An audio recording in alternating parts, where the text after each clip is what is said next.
kira-kira 5 tahun ke depan atau berapa tahun ke depan apa sih yang akan menjadi happening pekerjaan selanjutnya? Karena kan kayak misalnya di sekarang 5 tahun lalu kita mungkin nggak kepikiran ada beberapa pekerjaan yang sekarang ada misalnya kayak UX writer atau misalnya social media specialist.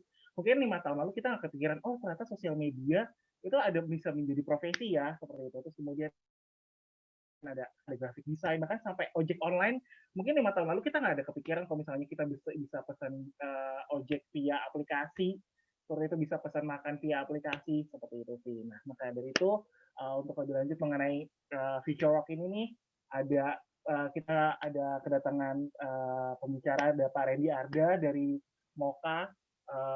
Beliau ini people partnernya Moka.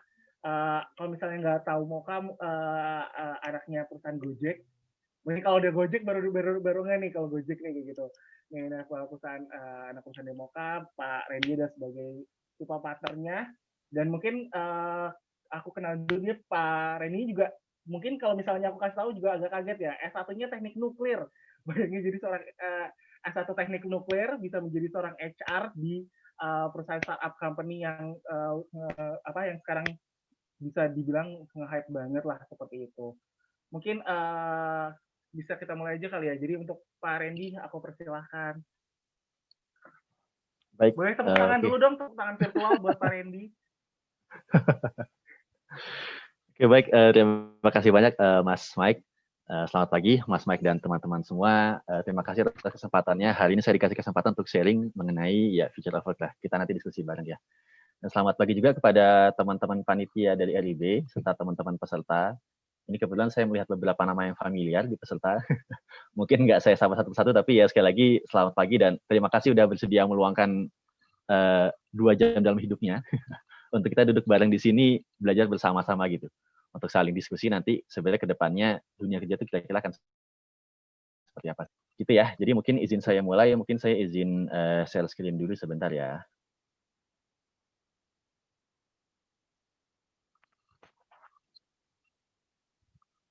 Oke, apakah layar saya sudah muncul? Ya, sudah Pak. Sudah.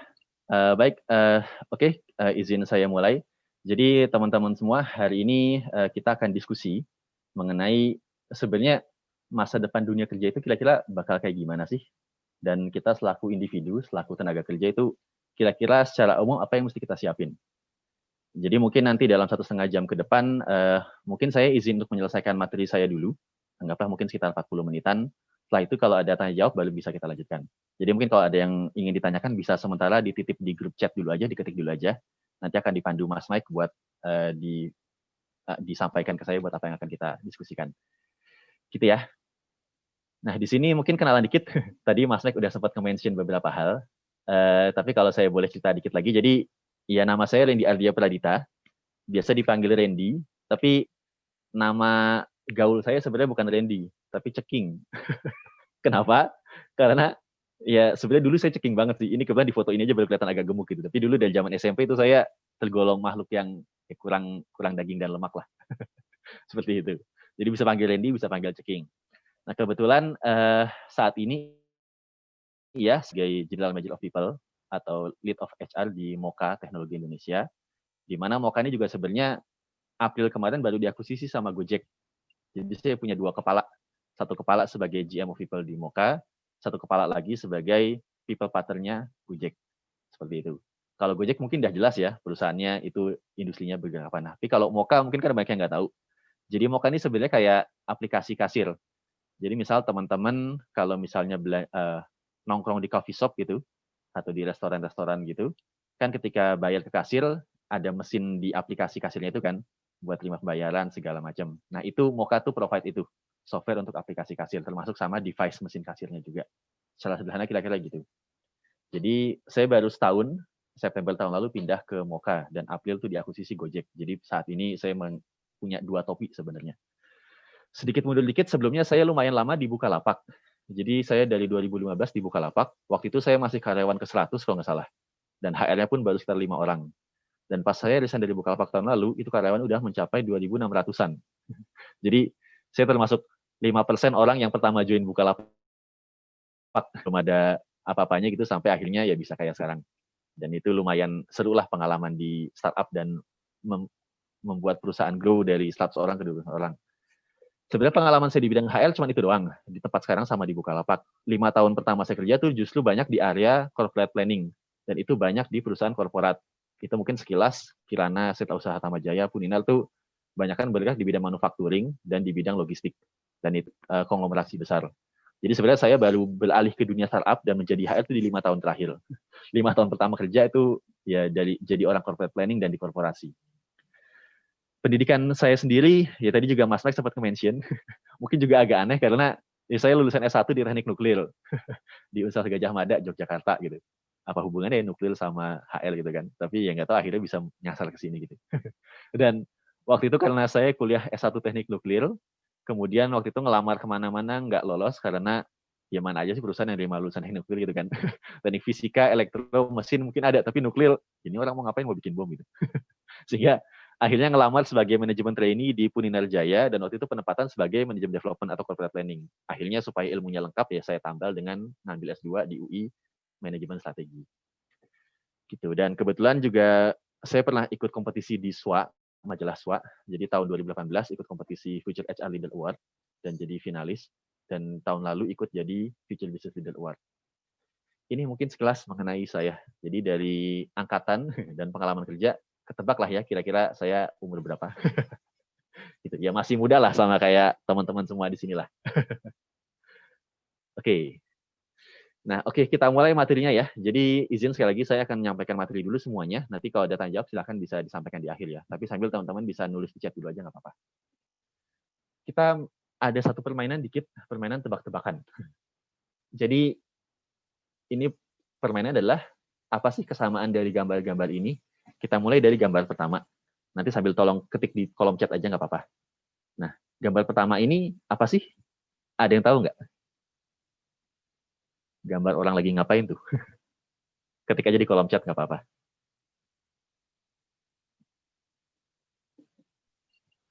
Ayo coba yang lainnya pada jawab ini gambar apa? Bisa dilihat. Nggak ada benar, nggak ada salah, kita seru-seruan aja. Ya. Nge-gym, workout. Lagi nge-gym. Ya, secara umum ya kayak itu ada matras, ada alat berat, ada orang pakai baju olahraga lagi nge-gym. Ya, olahraga dan semacamnya. Gambar berikutnya. Ada yang tahu ini siapa? Atau mungkin ada yang nge-follow gitu. Ini mungkin Mas Mike diam-diam nge-follow mungkin. Iya, saya. Oh iya. Kalau saya nggak follow, itu tulisannya masih follow tuh kan ya. Itu screenshot dari HP saya soalnya. Jadi ini pakai sekan-akan, Pak. Oh iya. Jadi yang kedua ini ya ini Anya Geraldine. Siapa dia ya mungkin tahu ya, selebgram gitu kan, atau orang yang biasa ya tanda kutip artis Instagram gitu kan. Ini cukup jelas lah. Oh, mantannya Mas Ahmad, luar biasa Mas Ahmad. Oke, berikutnya. Nah, ini apa? Ada yang tahu? Gambar ketiga yang di kiri bawah. Drone. Ya, jelas lah ya, itu orang lagi main drone. Ya, bukan main sih, operator drone lah kita sebutnya. Dan yang keempat di kanan bawah, ini mungkin yang paling familiar. Apa itu? Ya, saya bawa merek, bawa company, izin ya, promosi dikit itu.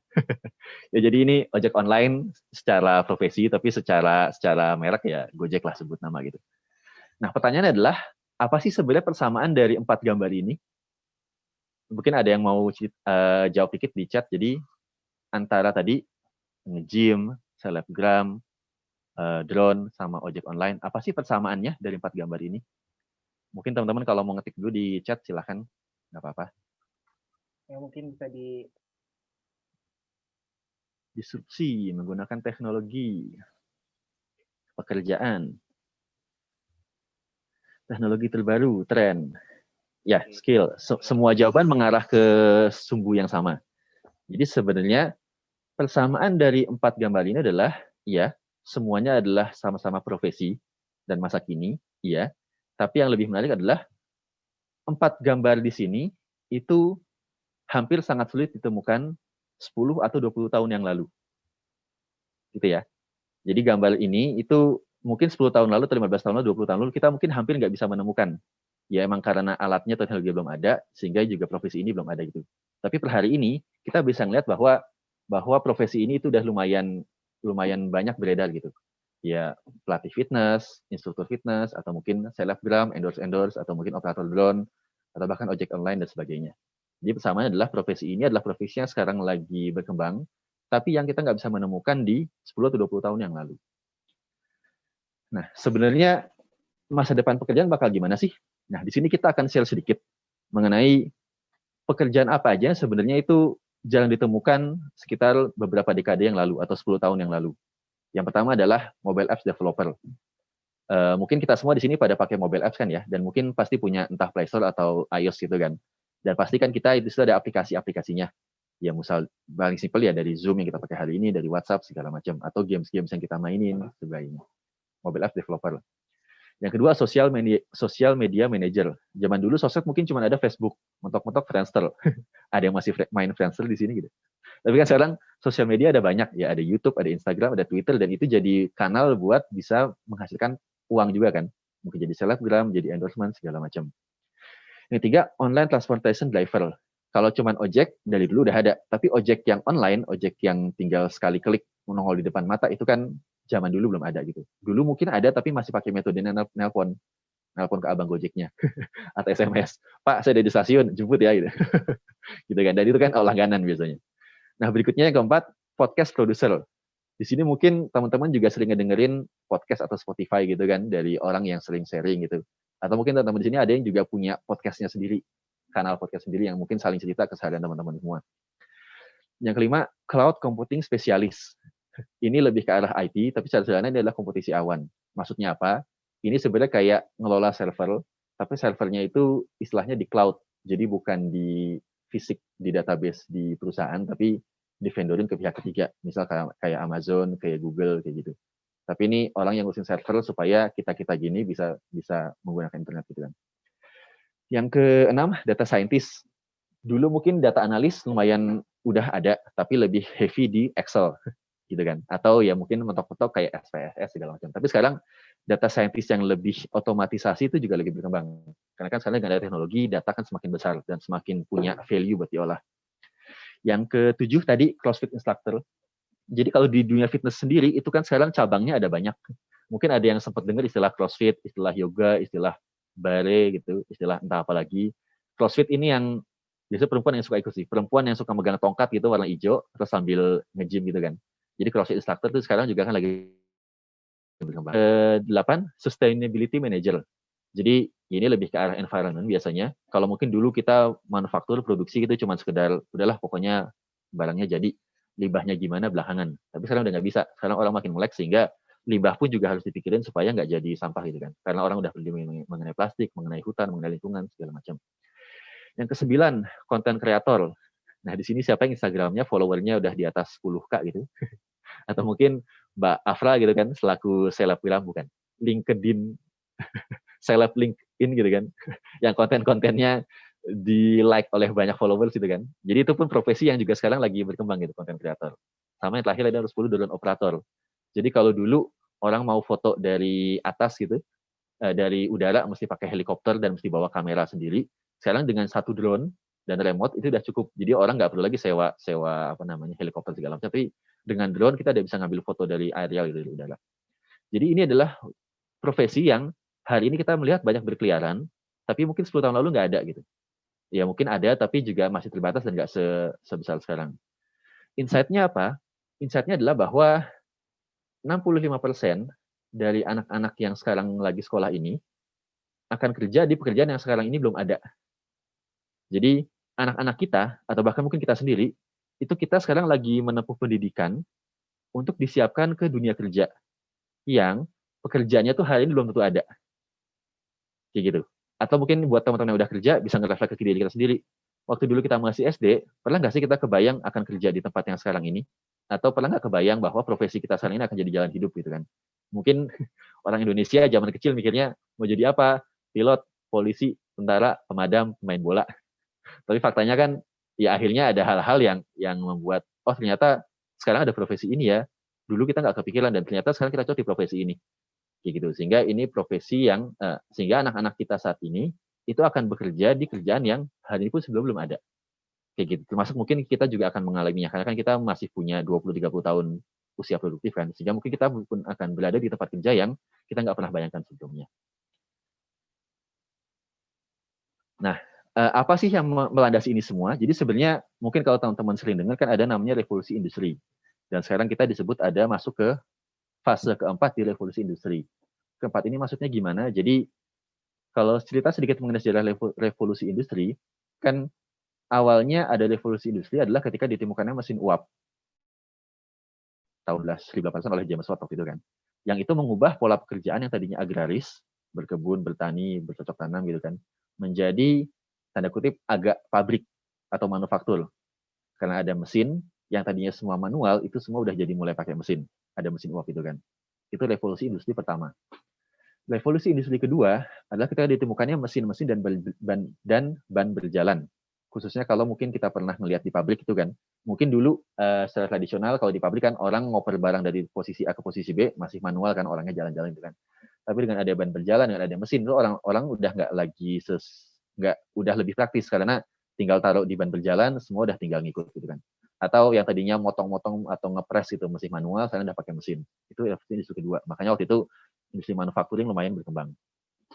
Revolusi industri ketiga itu adalah ketika munculnya internet tahun 1990-an.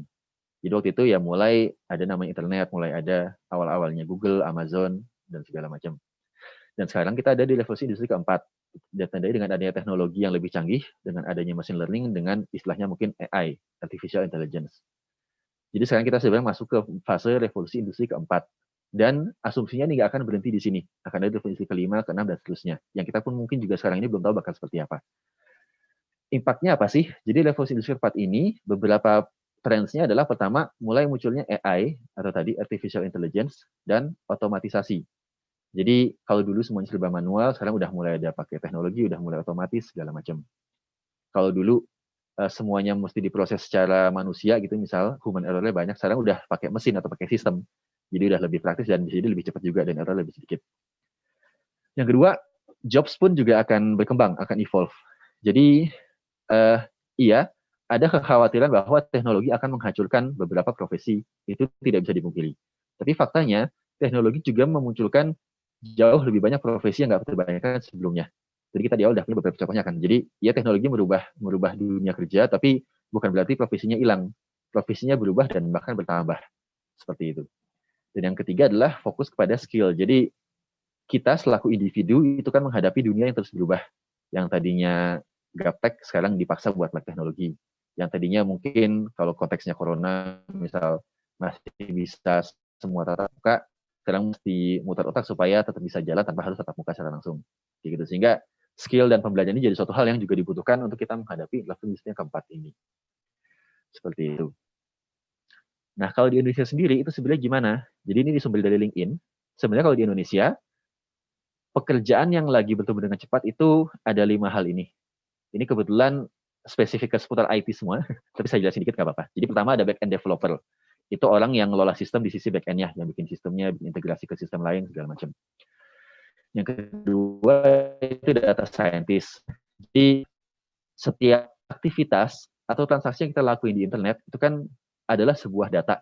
Kita ngeklik apa, kita belanja mana, kita belanja di e-commerce apa, belanja barang apa, kapan, demografi kita kayak gimana, kita naik ojek kemana dari mana kemana, itu kan semua adalah sebuah data. Yang itu jumlahnya besar banget dan butuh istilahnya seorang data science untuk ngelola itu semua. Karena data itu jadi insight buat si pengambil keputusan, buat ngambil suatu keputusan bisnis dari data-data itu semua. Jadi hari ini kita buka Zoom, hari ini kita buka WhatsApp, itu ada data yang keambil oleh mereka di situ untuk jadi bahan olahan mereka lebih lanjut. Yang ketiga, Android developer. Ya ini tadi seputar mobile apps. Jadi kalau kita buka HP, buka Play Store, ya kan tinggal mau buka download aplikasi apa, semua kan ada di situ. Itu profesi juga lebih berkembang. Yang keempat dan kelima, mungkin ini agak mirip. Jadi kalau tadi back end itu yang di belakang, front end itu yang di depan. Jadi kalau yang bikin tampilan website-nya, bikin user interface-nya itu si front end. Kalau full stack ini adalah yang ngerjain semuanya. Back end-nya iya, front end-nya iya. Kayak gitu. Jadi simply, kalau di Indonesia, job yang lagi berkembang ini emang ya seputar IT, karena kita ngeliat kan sekarang semua serba digital kan. Bahkan perusahaan yang tadinya konvensional, bank contohnya, itu kan sekarang juga mulai mengarah ke digital. Seperti itu. Jadi ini faktanya bahwa di Indonesia 5 profesi yang lumayan cepat tumbuhnya adalah seputar di dunia IT. Terus kan muncul pertanyaan, lah Mas, saya kan background bukan IT, saya orang psikologi misalnya, atau saya orang legal atau orang apapun lah gitu. Terus gimana saya bersiap diri menghadapi masa depan ini? Saya nggak punya background IT, apakah saya harus belajar IT? Gitu. Di sini saya kasih sedikit bocoran. Jadi sekalipun di perusahaan sekarang ini lagi ngetren adalah perusahaan digital, perusahaan teknologi atau mungkin startup gitu, dan alhamdulillah saya beruntung pernah berada di dalam startup gitu kan. Tapi faktanya bukan berarti perusahaan digital ini isinya orang IT semua. Bukan berarti startup itu isinya cuma orang-orang yang ngoding doang. Faktanya ternyata enggak. Jadi ini sekilas saya kasih gambaran dikit ya. Pertama di startup yang A, itu anggaplah sebuah e-commerce yang warnanya merah. Tahu lah ya. E-commerce yang berwarna merah. Nah itu faktanya adalah orang-orang IT-nya atau teknologi dan engineering-nya itu mencapai 47%. Atau enggak sampai setengahnya dari jumlah karyawan. Sisanya apa?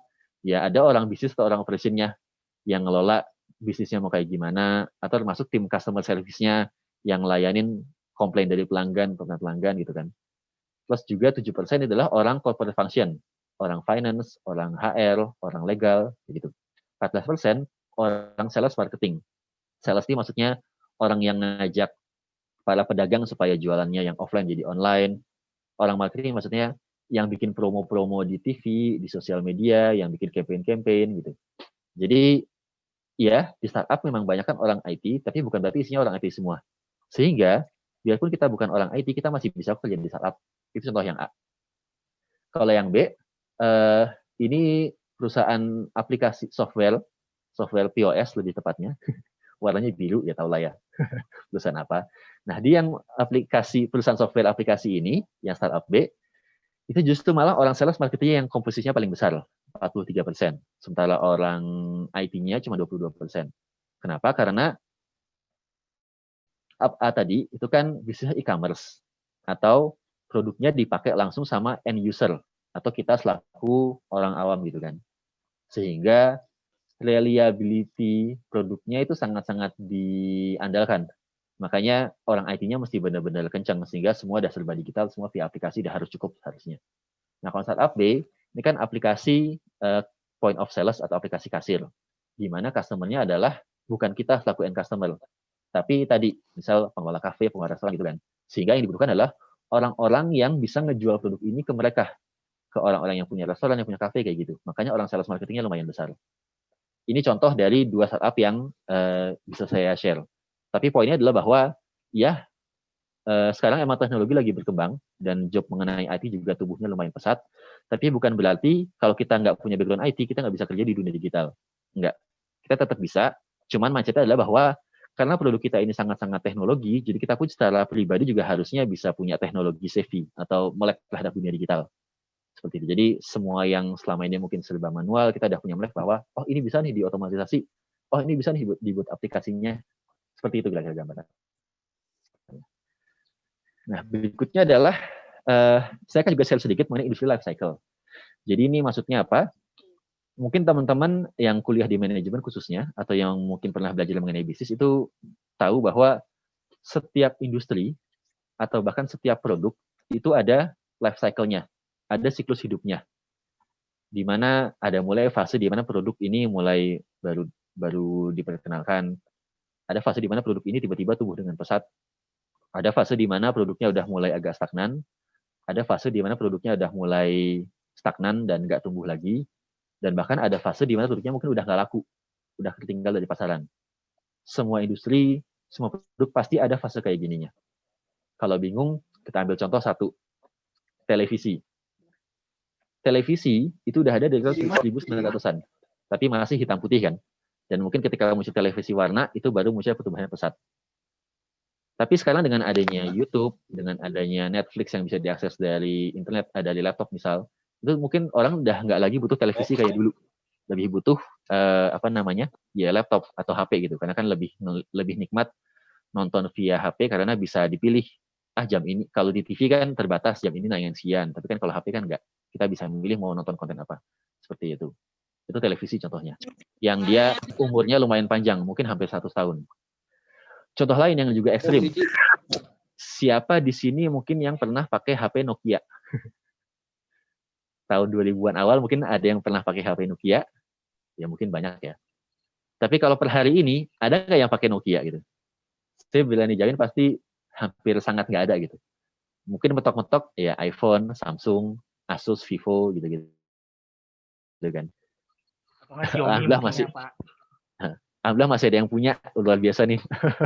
Nokia yang itu ya, yang tahan banting gitu ya. Itu Nokia. Jadi tahun 2000-an Nokia kan sangat maju kan. Tapi sekarang Nokia udah sangat-sangat jarang gitu. Umurnya mungkin 20 tahun. Contoh lebih ekstrim lagi. Di sini apakah masih pakai BlackBerry? BlackBerry itu yang ngetop dengan BBM-nya, BlackBerry Messenger-nya gitu. Kan mungkin udah hampir nggak ada kan ya, tapi mungkin 2010, 2009 kita masih semua pakai BlackBerry kan, dan pada saling tukar-tukaran nomor PIN atau broadcast message yang isinya PIN orang-orang buat saling nge-add itu. Anak-anak SMP bisa gitu. Nah, gitu. Sehingga artinya di industri handphone pun produknya itu juga terus berganti. Nokia sempat jaya, sekarang ternyata faktanya masih ada yang pakai biarpun dikit. Itu di grup chat ternyata banyak yang pakai ya Nokia ya. Terus umurnya kan 20 tahunan kan. BlackBerry gitu, mungkin cuma 5 atau 10 tahun umurnya. Sehingga semua industri pasti akan mengalami fase ini. Ada fasenya dia dikenalin, fasenya tumbuh, fasenya mulai stagnan, dan fasenya mulai decline atau mulai turun gitu kan. Cuman, apakah ini artinya semua perusahaan pasti akan bangkrut atau semua industri pasti akan turun? Belum tentu juga. Kenapa? Karena ini kan adalah satu siklus. Tapi dalam kenyataannya, siklus ini tuh terus berulang. Seperti gambar ini. Dan kalau kita zoom ke fase growth ini kan kalau di zoom out istilahnya ya. Kalau di zoom out, kelihatannya mulus kan. Tapi kalau kita zoom in, ini ada naik, ada turun. Naik lagi, turun lagi, naik lagi, turun lagi, seperti itu. Jadi kira-kira kalau di zoom in, itu bentuknya kayak begini. Tapi kalau kita zoom out, kan naiknya kelihatannya landai kan. Seperti itu. Jadi sebenarnya secara umum cycle ini akan terus berulang. Dan ketika perusahaan itu udah masuk ke fase decline, atau produk itu udah mulai decline, dia pasti akan dituntut untuk segera berinovasi. Supaya apa? Supaya kayak gini. Supaya pas dia udah mulai naik, dan udah mulai mature, stagnan nih, pasarnya udah mentok gitu, atau produknya udah mulai ditinggalin. Dia harus berinovasi, supaya produknya bisa tetap naik lagi. Udah mulai turun lagi, inovasi, naik lagi, dan terusnya. Supaya usia ininya bisa makin panjang. Kayak gitu. Jadi ini adalah sebuah siklus industri yang terjadi di industri manapun, atau di produk manapun, atau di bisnis manapun. Bahkan, saya berani bilang bahwa konteks ini pun berlaku juga buat individu, buat kita masing-masing. Mungkin kita pernah punya, tanda kutip ya, masa jaya, atau suatu skill yang kita rasa relevan dengan kondisi kita pada saat itu. Tapi kan industri berubah, kondisi lingkungan berubah, jadi kita pun juga dituntut supaya kita nggak decline, kita juga mesti putar otak supaya kita bisa tetap tumbuh. Dan supaya usia produktif kita nih nggak berhenti di waktu yang cukup singkat, tapi bisa terus lama sampai yang seperti ini. Itu yang ingin saya sampaikan di sini. Nah, mungkin ini sedikit gambaran juga. Jadi sebenarnya kalau dalam konteks industri, atau mungkin karena ada corona gini, apa sih yang sebenarnya mulai terlihat? Beberapa mungkin udah mulai balik ke kondisi normal atau transisi istilahnya. Tapi mungkin yang kita lakukan adalah kalau di dunia e-commerce itu kan, mungkin dulu kita belanja online cuma buat barang-barang yang sekunder atau bahkan tersier. Tapi sekarang barang-barang primer pun kita juga bisa jadi belinya di e-commerce. Mungkin karena, takut nih mau ke tukang sayur nanti kena corona. Atau mau ke swalayan bla bla bla mart gitu kan. Takut nih nanti kena corona gitu. Sehingga semua serba online gitu kan. Jadi mentok-mentok paket di depan rumah kita ambil, kita bersihin, baru kita pakai gitu kan. Mungkin dengan ada corona, tingkat teriakan paket di rumah kita jadi makin besar gitu kan. Karena kita takut beli fisik, akhirnya milih beli online gitu. Yang kedua mengenai bank. Kan bank terkenal dengan industri yang lumayan kaku. Karena kan itu udah ada dari sejak kapan tahu, dan polanya begitu kan. Kan kita nggak bisa lagi datang ke teller, ke customer service itu kan. Bahkan kalau biasanya si customer service nyalamin kita, sekarang ya boro-boro salaman, semeter aja kita udah khawatir corona gitu kan.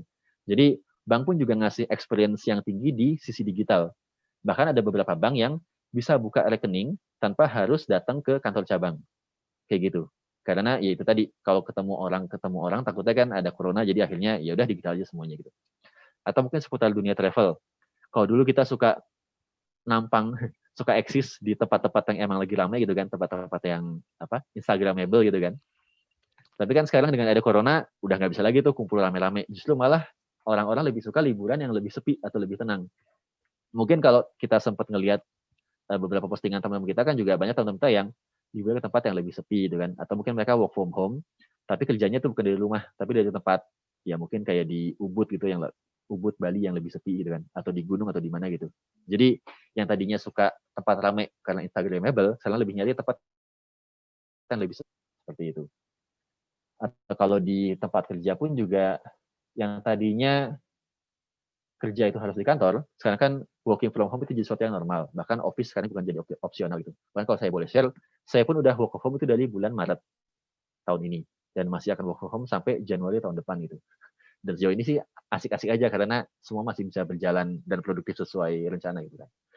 Yang kedua, virtual engagement. Dan ketiga juga virtual collaboration tools. Mungkin dulu kita kalau ngadain seminar kayak gini harus ketemu secara fisik, nyewa ruangan, nyewa tempat gitu kan, dan ada pembicara secara langsung di depan mata kita, dan duduk bareng di satu ruangan kayak gitu. Tapi kan sekarang dengan adanya corona gini, kita dipaksa buat beralih. Yang tadinya seminar fisik jadi seminar online. Jadilah Zoom, Google Hangout, itu kan semua akhirnya mulai tumbuh berkembang gitu kan. Masuk juga engagement-nya. Mungkin kalau dulu orang engagement-nya dengan cara makan siang bareng, atau mungkin karaokean bareng, sekarang kan udah nggak bisa lagi. Akhirnya sekarang semua beralih via fisik. Mungkin via Zoom, pada makan di mejanya masing-masing, tapi bareng-bareng muncul di Zoom gitu kan. Atau karaoke virtual gitu. Jadi pada nge-Zoom bareng-bareng, terus nyetel lagu dari YouTube, nyanyi teriak-teriak bareng-bareng. Atau mungkin yang lagi ramai sekarang main Among Us bareng-bareng gitu. Atau main Gartic gitu kan. Jadi itu engagement secara virtual yang sekarang juga lagi dibutuhkan gitu. Sama new safety protocol. Kalau dulu kita ke kantor cuma butuh kemeja rapi, celana rapi, dan sepatu, sekarang juga butuh masker. Atau sekarang butuh face shield. Dan sekarang kalau dulu cuma butuh tisu buat orang kalau bersin gitu kan, sekarang juga butuh sanitizer. Seperti itu. Jadi hal-hal baru yang juga berkembang dengan adanya corona ini. Itu sedikit tambahan. Nah, terus apa sih yang mesti kita siapin? Nah, sebelum saya share mengenai apa yang mesti kita siapin, saya mau mengutip sedikit quotes dari Alfred Chandler. Siapa beliau? Adalah ahli manajemen strategi. Kebetulan ini yang saya dapat ketika saya dulu kuliah manajemen strategi ya, jadi ilmu dari 8 tahun yang lalu gitu. Tapi relevan dengan kondisi sekarang. Bahwa kata dia adalah bahwa struktur itu harusnya follow strategi. Karena kalau struktur itu nggak follow strategi, yang muncul adalah inefisiensi. Maksudnya apa? Biasanya gini, orang sering bingung strategi dulu atau struktur dulu ya, gitu. Atau orang suka terbatas bahwa kita kan udah keburu begini, terus kita mau pindah begini, susah, nggak bisa karena udah kebiasaan begini. Kayak gitu. Jadi struktur ini maknanya kebiasaan kita, SOP kita, karakter kita, pola kerja kita itu masa struktur. Nah, biasanya kalau kita udah punya suatu pola tertentu atau suatu struktur tertentu, kita cenderung susah buat berubah. Karena nggak bisa, gue selama ini ngelakuin begini, baik-baik aja kok, terus ngapain gue mesti ngubah strategi gue? Kayak gitu. Tapi faktanya, itu mungkin nggak bisa lagi kita lakuin, karena lingkungan industri kita berubah. Karena dinamika dunia kita berubah. Sehingga kalau kita memaksakan struktur kita, memaksakan strategi untuk ngikutin struktur kita, yang jadi inefisiensi, yang jadi kita akan jadi kaku dan sulit untuk bergerak. Sehingga kata si Chandler ini, yang efisien adalah tentukan dulu strateginya, baru strukturnya ngikutin. Meskipun itu akan menimbulkan pain point atau effort yang lumayan ekstra. Karena ibaratnya dengan pola yang ada sekarang, kan dengan muncul strategi baru, polanya mesti dirubah kan, dirombak total kan, sehingga mungkin ada orang yang, alah ngapain gue mesti berubah, kayak gitu. Tapi faktanya itu kalau kita nggak laksanakan, akan jadi tentukan dulu strateginya, baru dipilih strukturnya mau seperti apa. Jangan sampai karena terlalu kaku dengan struktur yang udah ada, sehingga strateginya dipaksakan mengikuti struktur. Kira-kira cara itu secara sederhananya. Dan secara umum, semua konsep ini adalah mengenai change management atau manajemen perubahan. Karena tadi kita ngomong di awal bahwa ada profesi yang sekarang ada, dulu nggak ada. Ada industri yang sekarang tetap tumbuh, yang sekarang udah nggak ada, padahal dulu kelihatannya megang banget. Gitu. Atau industri yang dulu bukan siapa-siapa, tapi sekarang dia jadi pemain besar. Karena semua adalah suatu perubahan dari pola lama ke pola baru, perubahan dari konteks pada saat itu ke konteks pada saat ini, perubahan dari pola customer saat itu ke pola saat ini, kayak gitu. Meskipun kita juga sama, perubahan dari dunia kerja zaman dulu ke dunia kerja zaman sekarang, bahkan ke dunia kerja untuk masa depan, seperti itu. Nah, sehingga skill apa sih yang kita butuhkan buat menghadapi semua hal ini tadi, semua yang serba tidak pasti, semua yang kita nggak tahu akan terjadi. Secara umum skillnya ada banyak, tapi mungkin 3 poin yang mau saya highlight di sini adalah 3 hal ini. Yang pertama adalah agility, atau bahasa Indonesia adalah kelincahan, atau kemampuan untuk bergerak secara cepat dan secara mudah. Ini ada kaitan tadi sama poin yang Chandler tadi, subtle follow strategy. Jadi seringkali kita, kalau pakai bahasa manusia ya, kita punya suatu habit atau kebiasaan yang itu membentuk pola pikir dan membentuk keseharian kita. Dan karena kita terpaku dengan pola pikir atau habit ini, kita jadi cenderung enggan untuk bergerak lebih lincah lagi. Artinya selama ini gue begini, ngapain gue mesti begitu? Selama ini gue nggak pernah olahraga, sehat-sehat aja, terus kenapa gue mesti mulai jogging? Dan seterusnya kayak gitu kan. Gitu. Jadi agility itu adalah kemampuan kita buat gimana kita bisa bergerak dengan cepat dan dengan mudah. Karena ya seringkali dengan dunia yang semakin digital atau semakin global saat ini, kita emang diminta buat bisa segera beradaptasi gitu, segera berpindah dari pola ini ke pola ini, hal ini segala macam, kayak gitu. Yang ini berkaitan dengan poin yang kedua, yaitu growth mindset atau mindset untuk terus tumbuh, atau kepercayaan bahwa intelijensi dan skill itu sebenarnya bisa dikembangin. Lawannya growth mindset ini apa sih? Secara umum adalah fixed mindset atau kepercayaan bahwa semuanya ini stagnan atau yang kita punya sekarang itu udah berhenti sampai situ doang. Gitu. Jadi growth mindset ini maksudnya adalah bahwa kita tuh harus tahu bahwa ya manusia ini makhluk yang luar biasa ya. Bahkan kita tahu otak kita kita menggunakan otak kita tuh belum sampai sekian persennya kan. Artinya masih banyak hal-hal di diri kita selaku manusia itu yang masih bisa digali lebih jauh. Seperti itu. Jadi kita kadang seringkali juga terjebak tadi kayak sama pertama, selama ini kita orang gini, saya dulu kuliahnya teknik nuklir misal, atau saya dulu kuliahnya ekonomi atau mungkin manajemen atau apalah gitu. Sehingga kita terpacu bahwa nyari kerja harus relevan sama dunia yang udah kita geluti. Tapi kan faktanya dunia kerja itu nggak semanis yang kita bayangkan. Jadi kita dihadapkan dengan situasi yang nggak pernah kita bayangkan sebelumnya. Dan kita juga diminta buat, oke, background gue emang nuklir, tapi gue sekarang megang HR nih. Apakah bisa ilmu nuklir dibawa ke HR? Apakah bisa ilmu reaktor nuklir gitu dibawa buat ngelola manusia gitu kan? Kan secara umum nggak bisa kan, makanya kita mesti belajar lagi. Oke, gue mesti belajar ternyata cara ngelola gaji itu gini, cara ngelola orang tuh gini, ilmu psikologi itu gini kayak gitu. Sehingga kita punya mindset bahwa ya kita memang pernah punya ilmu itu, tapi dengan kondisi saat ini ilmu kita itu mungkin nggak relevan, sehingga kita diminta buat ngembangin ilmu baru seperti itu. Dan ini juga orang kadang sering saya mah udah cukup gini aja, ngapain saya mesti gini lagi, kayak gitu. Jadi ini skill yang akan kita butuhkan untuk menghadapi hal-hal tadi. Meskipun saya nggak memaksakan kita semua punya skill ini ya, khususnya yang growth mindset ya, karena setiap orang itu punya mimpinya masing-masing. Maksudnya ada orang yang memang punya mimpi yang lumayan tinggi, sehingga dia merasa bahwa dia harus punya banyak pencapaian dalam hidupnya. Itu silakan. Tapi mungkin juga ada orang hidupnya tuh udah lebih dari cukup.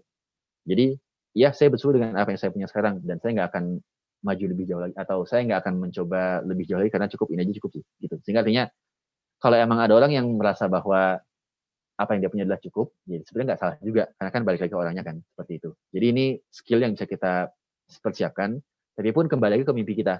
Apakah kita emang mau adapt sama kondisi industri di masa depan, atau kita ngerasa gini aja udah cukup kok. Karena mungkin kita punya fokus lain yang bukan di area itu. Seperti itu. Dan yang ketiga adalah kolaborasi. Jadi dengan zaman sekarang sosial media makin berkembang, bahkan pun kita juga sekarang punya komunitas RIB, punya Zoom webinar ini, itu kayaknya udah nggak zaman seorang individu jadi superpower gitu, atau jadi saya Superman gitu bisa ngelakuin semuanya. Tapi ya kolaborasi. Kenapa? Karena dengan adanya skill-skill yang makin berkembang tadi, kan kita nggak mungkin juga akhirnya menguasai semua skill kan. Sehingga kita harus milih skill mana yang kita mau kuasai, dan skill yang nggak kita kuasai itu bisa kita tanda kutip partnerkan dengan teman kita rasa menguasai. Kayak gitu. Kalau mungkin konteks hari ini kan ya mungkin Mbak Afra gitu, Mas Michael kan bisa menguasai area recruiter sehingga bisa merangkul massa sebanyak ini gitu kan. Tapi kan dalam konteksnya ketika kita belajar mengenai HR, belajar mengenai anything itu kan juga melibatkan pembicara-pembicara lainnya untuk saling sharing seperti itu. Jadi artinya inilah pentingnya kolaborasi. Bahkan kalau kebetulan saya bergerak di dunia startup ya, dunia digital, startup yang cenderung lebih sukses itu adalah orang yang emang co-foundernya ini saling melengkapi dan saling berkolaborasi. Maksudnya pun startup itu isinya banyak orang IT, tapi bukan berarti foundernya pun harus orang IT doang. Kenapa? Karena ya orang IT penting buat bikin produknya, buat bikin aplikasinya. Tapi kalau nggak ada orang yang bisa jualan, terus siapa yang mau pakai produknya? Seperti itu. Atau kalau nggak ada orang yang ngerti keuangan, terus gimana cara ngatur profit and loss-nya, cara ngatur revenue-nya? Ya gitu. Jadi biasanya kalau ngomongin startup, itu yang lumayan menarik adalah startup yang biasanya lebih berkembang, itu yang co-foundernya saling melengkapi dan saling berkolaborasi. Jadi ada co-founder yang jago di dunia IT buat bikin aplikasinya. Ada co-founder yang jago di dunia marketing dan bisnis buat masarin produknya. Ada co-founder yang jago di area finance dan legal misal, buat ngelola internal sistemnya. Seperti itu. Termasuk pun kita lakukan hal ini juga sama. Jadi harapannya ini bekal kita buat menghadapi segala ketidakpastian tadi yang akan muncul di masa depan. Karena kan tadi ya, anak-anak kita akan bekerja di profesi yang hari ini mungkin belum ada, termasuk pun kita juga sama. Mungkin kita akan bekerja di profesi yang hari ini kita juga belum tahu itu apa. Seperti itu. Dan gimana cara kita mempersiapkan dirinya? Pertama kita harus bergerak lincah. Jangan terpaku dengan apa yang kita punya, tapi kita bisa mengikuti apa yang sedang berkembang. Yang kedua, growth mindset. Bahwa kita pernah punya ilmu tertentu, tapi kalau ilmu kita itu nggak relevan dengan yang kita hadapi saat ini, nggak usah ragu buat belajar lagi. Karena kita punya kesempatan dan punya kapasitas buat melakukan ini sebenarnya. Dan yang ketiga, kolaborasi. Nggak usah lah lagi sekarang jadi Superman. Tapi jadi super team. Gitu. Makanya kita ada di komunitas ini, ada di webinar ini buat saling sharing mengenai kondisi ini. Itu.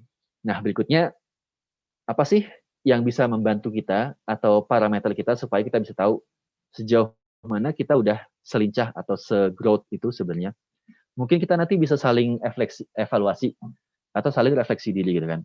Coba kita tanya diri masing-masing, kapan sih terakhir kali kita belajar hal yang baru? Seperti itu. Jadi coba kita ingat-ingat, kapan ya terakhir kali gue belajar hal yang baru ya? Jangan-jangan 5 tahun terakhir, gue nggak ngapa-ngapain gitu. Gue cuma ngerjain yang itu doang. Seperti itu. Atau berikutnya, apakah kita pernah punya pengalaman baru dalam 6 bulan terakhir? Coba ingat-ingat 6 bulan terakhir, atau mungkin setahun terakhir gitu kan. Ada nggak sih hal baru yang kita dapetin? Gitu. Bahkan sekalipun sekarang lagi corona, dan 6 bulan terakhir masih corona kan, itu juga nggak berarti membatasi kita buat nyari hal-hal baru.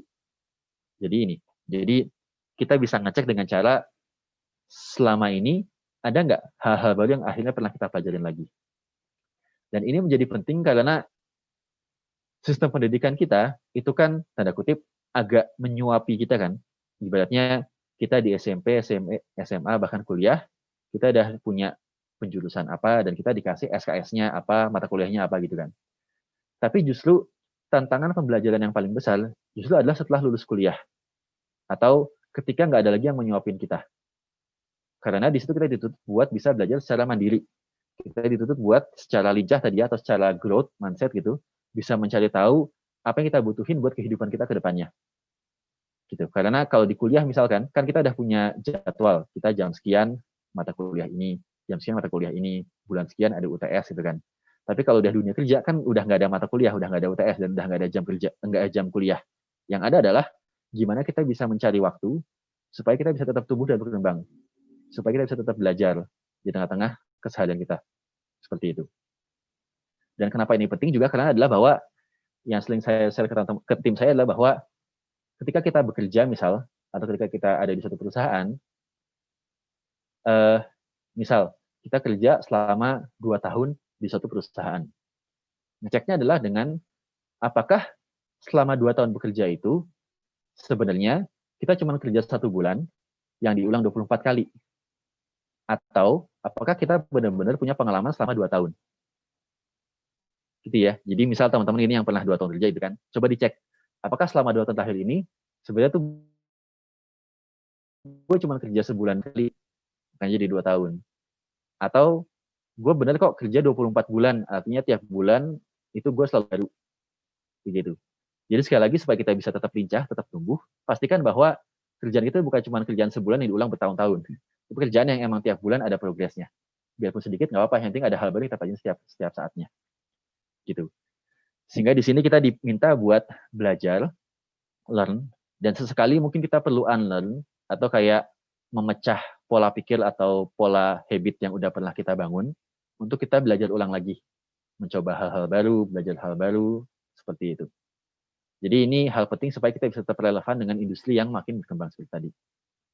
Dan ini mengutip kata-kata Charles Darwin, kata Google ya, karena kita nggak pernah tahu apakah si Charles Darwin benar ngomongnya atau enggak.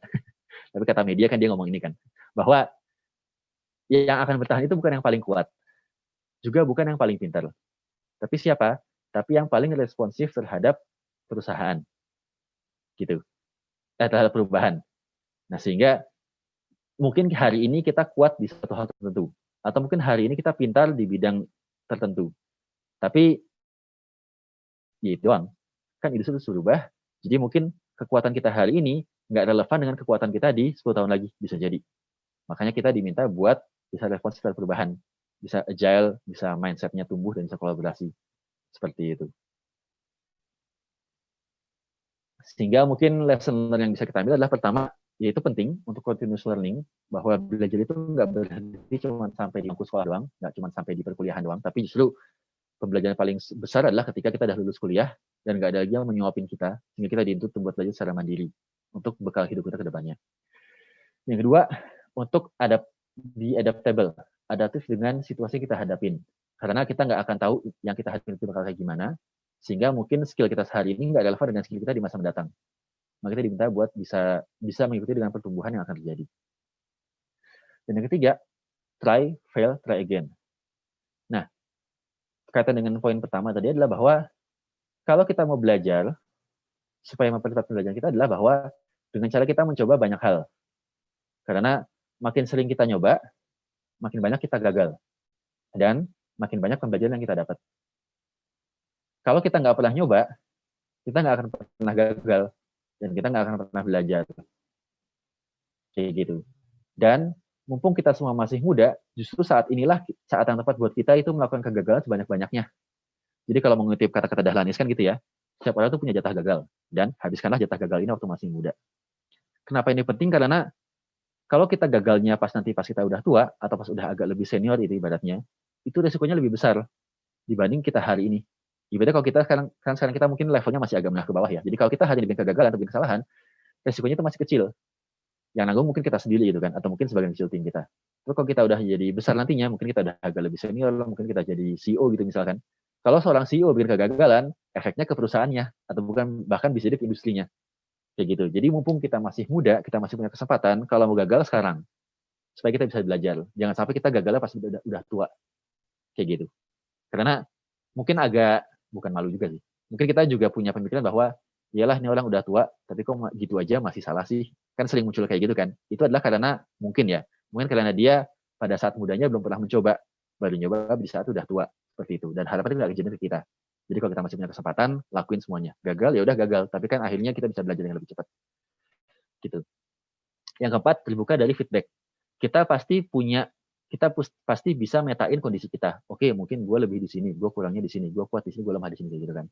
Tapi kita pasti punya blind spot, sehingga ya mau nggak mau, kita butuh teman, butuh partner, atau butuh siapapun buat membantu ngasih kita feedback. Gue kurangnya di mana sih? Gue harus gimana sih, kayak gitu.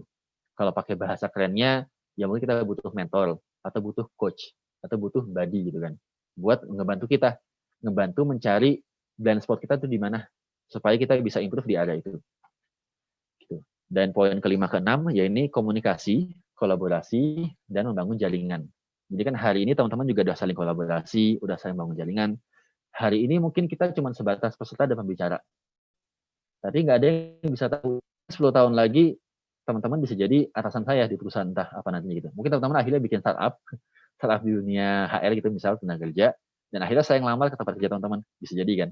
Atau mungkin teman-teman akhirnya punya usaha sendiri, terus ingat, oh dulu waktu saya ikut webinar dari LIB, ada nih si A yang ternyata bisa marketing misal. Akhirnya, halo A, ayo kita kolaborasi bikin produk ini segala macam. Jadi artinya semua jaringan yang udah teman-teman punya itu adalah suatu modal yang berharga. Termasuk nama-nama yang hari ini muncul di webinar ini, itu silahkan diingat-ingat karena mungkin 5-10 tahun lagi bisa jadi kita saling bekerja seperti itu. Entah sebagai partner, sebagai atasan bawahan, atau sebagai tim seperti itu. Jadi ini pembelajaran yang mungkin bisa kita ambil. Tujuannya apa? Supaya kita semua bisa tetap dancing in the rain. Berdansa di tengah hujan. Hujan apa? Hujan perubahan. Karena tadi ya, semua industri serba berubah, dinamisnya lumayan tinggi, sehingga kita tetap bisa menikmati atau berdansa istilahnya di tengah perubahan-perubahan ini. Gitu. Ya perubahan mungkin kelihatannya menyakitkan gitu kan, kayak hujan itu kan bikin males. Tapi ya nggak masalah, ya kita tinggal nikmatin aja. Toh kita kan pada akhirnya harus tetap berubah gitu kan buat bertahan hidup. Gitu, dan mungkin itu dari saya. Terakhir ini quote sedikit dari saya pribadi. Don't try to be others, be a better you. Maksudnya adalah, ya mungkin saya tahu kita semua pasti di sini punya tokoh idola gitu kan. Atau mungkin mengidolakan sosok tertentu. Mengidolakan Nadine, Zaki, atau entah siapapun kan. Tapi faktanya adalah kita semua punya keunikannya masing-masing. Teman-teman pun juga punya keunikannya masing-masing. Sehingga nggak usah bermimpi untuk menjadi siapapun selain teman-teman, tapi jadilah teman-teman lebih baik lagi dari hari sebelumnya. Mungkin itu dari saya. Terima kasih Mas Mike. Saya kembalikan kepada Mas Mike. Oke, terima kasih banyak Pak Randy atas materinya. Boleh tepuk tangan virtual dulu dong buat Pak Randy atas materi yang telah diberikannya. Berarti kalau boleh saya summary ini banyak banget sih sebenarnya buat pribadi saya sendiri juga sih. Jadi kayak misalnya, kita mesti introspeksi dulu nih, kita kerja 2 tahun, ini cuma 1 bulan yang berulang, atau emang kita benar-benar belajar setiap bulan tuh kita ada apa yang harus kita pelajarin kan, seperti itu ya Pak. Jadi kita mesti introspeksi dulu nih, apakah kita bisa belajar sesuatu hal yang baru atau enggak nih setiap bulannya. Terus jadi, dan nggak ada salahnya juga untuk gagal, karena kan banyak banget kan kita sering lihat kok kayaknya ketolak interview lah. Kalau banyak yang di sini kan ada banyak talent ready, banyak job seeker, kayak kok udah ngelamar 20 lamaran pekerjaan kok nggak ada yang keterima, kok interview kok gagal terus. Ya emang gak ada salahnya untuk gagal, mungkin gagal sekarang tapi akan dapat juga kok gitu. Mungkin bisa jadi introspeksi juga, jadi kita belajar dari kegagalan ini, kayak tadi kan Pak Reni bilang ada open feedback, mungkin tanya ke teman, kemarin gue interview kok gini-gini gagal, kenapa ya? Mungkin karena jawaban lu ada yang ini, mungkin lu kurang persiapan segala macam, mungkin bisa menjadi feedback untuk kedepannya bisa menjadi lebih baik seperti itu ya. Terus di sini juga udah banyak banget yang nanya sih. Terus kayaknya sudah banyak yang menerapkan dari kata-kata Pak Randy nih, open collaboration, dan ini jadi banyak yang nanya, terus bantuin jawab juga sih Pak di kolom chat seperti itu sih. Terima kasih banyak atas pertanyaannya. Mungkin aku mau nanya dulu nih Pak, kan banyak yang kan Pak Randy juga pernah kerja di bagian startup kan. Gimana sih Pak perkembangan industri teknologi di startup, terutama kan di Moka dan di Gojek Pak? Karena kan 5 tahun sekarang kan perusahaan industri startup nih banyak banget berkembang, dan sekarang banyak talent ready yang kayak pengen kerja di startup nih, startup tuh kayaknya enak banget, wah kayaknya bisa working from home lah, terus bisa ada remote working lah segala macam. Sebenarnya gimana sih Pak perkembangan di startup dan teknologi di perusahaan startup itu gimana? Oke, makasih Mas Mike. Mungkin saya izin share sedikit ya. Jadi tanya gimana perkembangan di startup, secara umum Indonesia ini lumayan pesat gitu kan. Karena secara jumlah unicorn atau startup yang valuasinya di atas 1 triliun gitu kan, Indonesia punya 5 atau bahkan hampir 6 unicornnya kan. Dan itu angkanya lumayan besar. Karena kalau kita ngelihat data-datanya gitu kan, unicorn yang sebanyak Indonesia tuh, negara yang unicorn sebanyak Indonesia itu sebenarnya nggak banyak. Yang di atas Indonesia ya juga jelas ada kayak Amerika, Cina segala macam gitu kan. Tapi artinya Indonesia lumayan pesat, sehingga teknologi atau digital Indonesia ini sebenarnya lumayan berkembang dan lumayan menarik gitu, khususnya buat kita yang masih ada di usia produktif. Mungkin gambarannya gini, 5 tahun lalu mungkin kita nggak banyak yang make, sebut nama ya, Bukalapak, Traveloka, Gojek gitu kan. Tapi hari ini hampir semuanya make, dan itu hanya dalam jangka waktu 5 tahun. Kedepannya gimana? Itu pasti akan bakal lebih pesat lagi. Bahkan pun kalau hari ini kita ngelihat banyak startup yang udah mulai berkembang, faktanya ada banyak startup di luar sana yang mungkin belum terekspos dan mungkin kita belum tahu, tapi mereka sebenarnya ada. Dan mereka tumbuh dan mereka tetap bisa menghasilkan. Hanya karena mereka bukan ke end customer aja, jadi kita nggak tahu. Tapi faktanya itu ada banyak di mana-mana. Seperti itu. Jadi artinya di Indonesia teknologi lumayan berkembang. Meskipun cuman dengan adanya corona begini, ada sebagian industri yang terkena dampaknya, tapi bukan berarti akhirnya startup mati semua. Enggak. Karena tetap ada industri yang tetap tumbuh. Contoh misal, kan dengan adanya corona gini, industri kesehatan jadi lumayan maju kan. Makanya beberapa aplikasi, sebut nama lagi misalnya, Halodoc gitu kan. Halodoc Dokter Halodoc gitu kan. Itu kan akhirnya mulai maju gitu kan. Ataupun startup lain yang kita mungkin nggak tahu namanya karena kita bukan customer-nya, tapi mereka sebenarnya ada gitu. Sehingga secara industri startup atau digital itu pasarnya masih sangat tumbuh di Indonesia.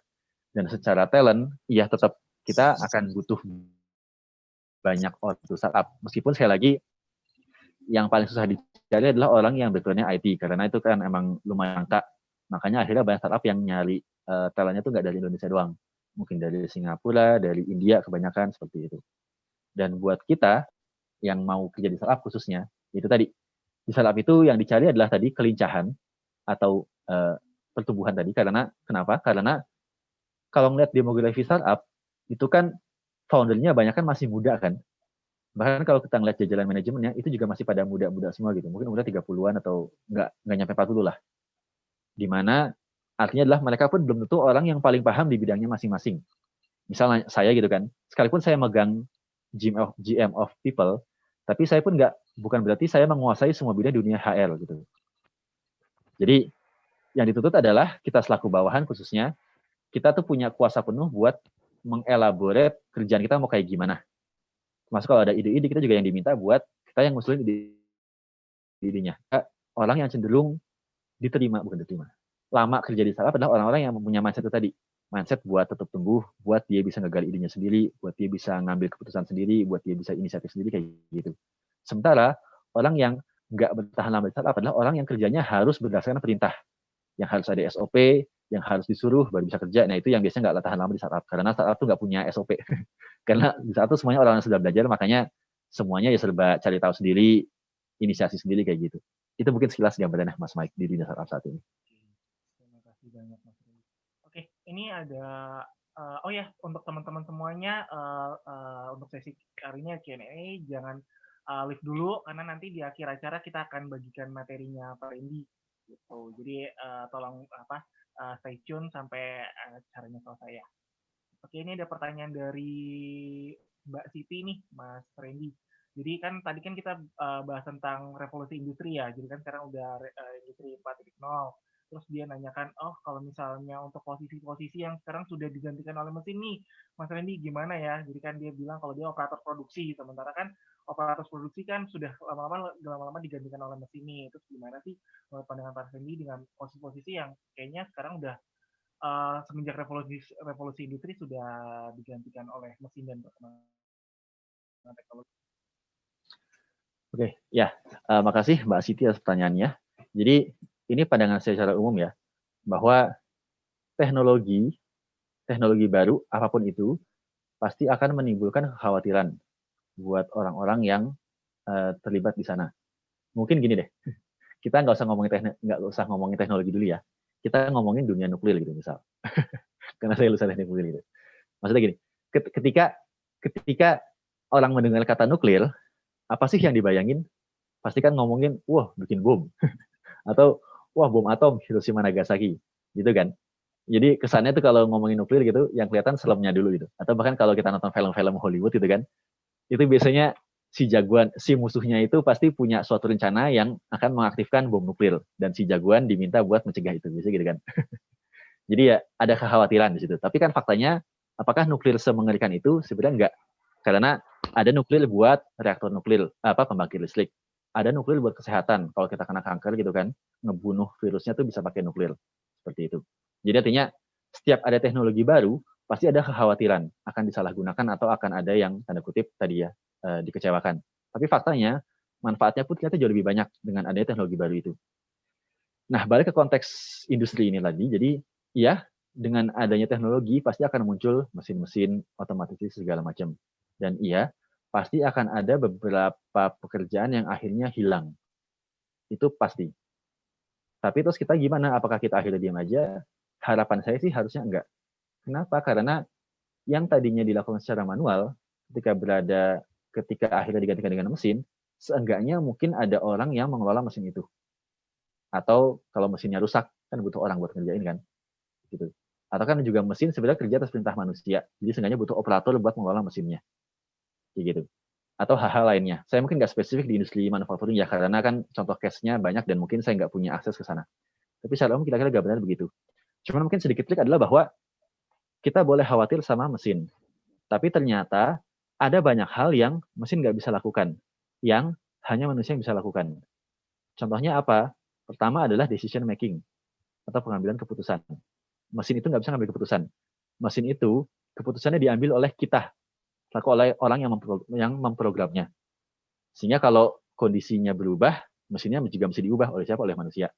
Begitu. Atau yang kedua mungkin mesin ini nggak punya hati atau nggak punya rasa empati gitu maksudnya. Sehingga secanggih-canggihnya mesin melayani kita, tetap kita kan butuh interaksi sama manusia kan. Sehingga ada sentuhan manusia itu yang nggak bisa dilakukan sama mesin. Seperti itu. Jadi itu hal-hal yang bisa jadi bekal kita supaya oke deh, mungkin profesi kita tergantikan oleh mesin. Tapi kan mesin ini pasti butuh bantuan manusia buat operasionalnya. Atau ada hal-hal di mesin yang nggak bisa, ada hal-hal yang hanya manusia bisa ngelakuin tapi mesin nggak bisa. Nah, sehingga mungkin bisa cari ke area situ yang untuk pengembangan kita ke depannya. Mungkin gambaran umumnya seperti itu ya. Terima kasih banyak Mbak Siti. Masih ada kan Mbak Siti? Gimana jawabannya dari Mas Randy? Nah, Mas Randy. Ya. Sambil pun juga terkait dengan kolaborasi, saya sama mempersilahkan teman-teman semua buat saling share jawabannya di kolom jawaban juga ya. Jadi artinya ini sudut pandang saya selaku background seperti ini, tapi mungkin saya yakin teman-teman punya background berbeda-beda, sehingga itu bisa melengkapi semua jawaban yang tadi kita sampaikan, sehingga si penanya akhirnya bisa mengelaborasi semua jawaban dan bisa mengambil keputusan apa yang terbaik buat dirinya sendiri. Jadi silakan teman-teman kalau masih bantu jawab juga, sangat saya persilahkan. Ya, ini banyak banget sih yang karena sekarang tadi udah disinggung Pak Randy untuk kolaborasi, banyak nih yang bantuin jawab juga nih seperti itu. Oke, nih ada pertanyaan nih berhubungan juga Pak dari Pak Gun-Gun, sama-sama teknik nuklir nih. Lulusannya. Dia nanya sih Pak, skill apa sih yang perlu digali dan dikembangkan untuk menghadapi revolusi industri 4.0? Seperti itu sih. Oke, skill yang mesti dikembangkan. Kalau dari sisi soft skill, tadi sempat saya bahas ya, jadi agility, mindset, kolaborasi dan segala macam, kemauan belajar dan segala macam. Kalau dari sisi hard skill, mau nggak mau adalah kita dipaksa buat tetap relevan dengan teknologi yang terbaru di bidang kita masing-masing. Jadi kalau startup khususnya, itu kan kebetulan dunia ilmu komputer kan, makanya yang dipakai adalah ilmu-ilmu IT. Tapi mungkin kalau dunia kesehatan misal, itu sih bisa jadi ada teknologi kesehatan baru yang mungkin saat ini belum sampai ke kita pelaku para tanda kutip pasien. Tapi mungkin di para pelaku kesehatan itu udah lumayan berkembang.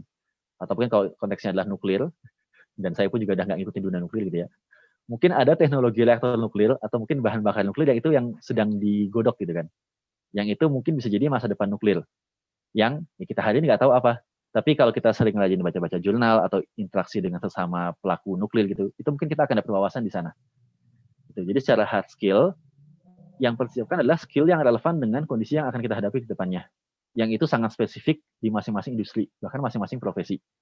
Jadi kalau teman-teman yang lulusan nuklir, yang teman-teman yang kerja di manufaktur, teman-teman yang kerja di kesehatan, atau bahkan perhotelan segala macam, saya yakin pasti tiap industri itu punya teknologinya masing-masing. Sehingga itulah yang harapan itu yang pertama. Yang kedua juga, jangan ragu buat ngelirik teknologi dari industri lain. Karena tadi kaitan dengan kolaborasi, industri ini kan semua semakin mengerucut atau semakin jaringnya semakin kuat. Jadi nggak ada lagi ceritanya industri A cuma ngurusin A doang. Karena sekarang semuanya serba berkaitan. Contoh paling gampang, misal kalau ngomongin ojek, itu kan industri transportasi ya. Terus ternyata ojek ini juga bisa nganter barang. Itu masuk industri logistik. Ojek juga bisa buat pesan makanan. Ini jadi industri food and beverage. Kayak gitu. Jadi artinya, teman-teman juga mungkin nanti bisa nyari relevansinya. Ternyata dengan pola yang ada sekarang ini, itu bisa didigitalisasi dengan teknologi apa sih?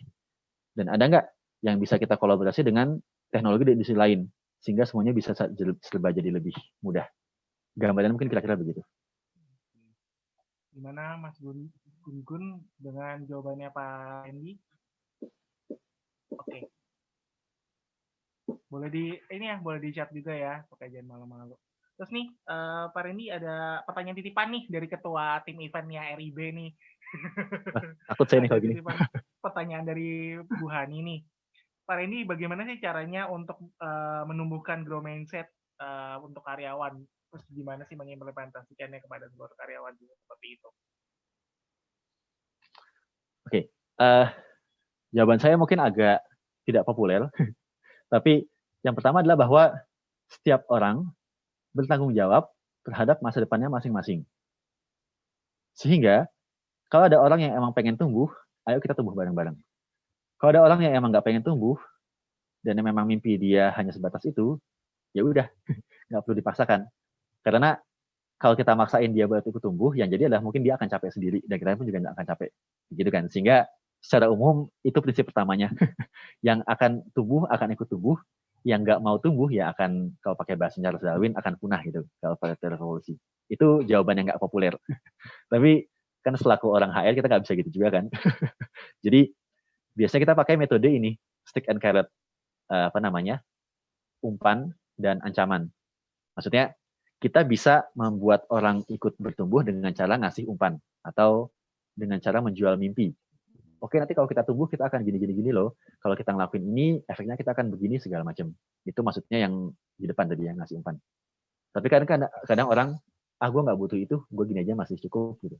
Kita bisa coba pakai carrot, stick atau bahasa kutip, tanda kutip ya, ancaman gitu. Maksudnya gini, ditakut-takutin bahwa kalau lo nggak tumbuh, lo akan begini loh. Kalau lo sekarang nggak belajar ini, maka lo bakal tertinggal dan karir lo bakal stuck di sini. Kayak gitu. Atau paling ekstrim tadi misal, kalau lo kerja lo nggak beres, lo bakal diganti sama mesin. Kayak gitu misal. Jadi bisa dikasih dengan harapan supaya dia mau ikut maju, atau ditakut-takuti dengan ancaman supaya, wah iya nih, gue kalau nggak begini, gue bakal gimana ke depannya ya. Ya deh, akhirnya gue ikut maju juga deh. Kayak gitu. Meskipun in the end balik lagi ke poin pertama, bahwa setiap orang bertanggung jawab atas dirinya masing-masing. Jadi kalau emang mau tumbuh, ya tumbuh bareng-bareng. Kalau emang nggak mau tumbuh, ya nggak apa-apa. Tapi mungkin karena dia punya fokus lain yang bukan di area kita saat ini. Jadi ya udah hormatin dia dan biarkan dia menemukan pertumbuhannya sendiri. Kayak gitu mungkin istilahnya. Gitu mungkin. Gimana Bu Hani atas jawabannya Pak Randy? Cukup ini ya. Oke tuh udah dikasih stiker jempol sama Bu Hani. Oke, mungkin di sini ada Mbak Karin masih ada di sini. Mbak Karin mungkin bisa open video sama open chat mungkin biar bisa langsung nanya langsung ke Pak Randy-nya nih. Jadi biar lebih interaksinya dan kolaborasinya bisa lebih terjalin. Mbak Karin, apakah masih ada? Boleh langsung tanya via suara ke Karinnya. Halo, Mbak Karinnya masih ada kah?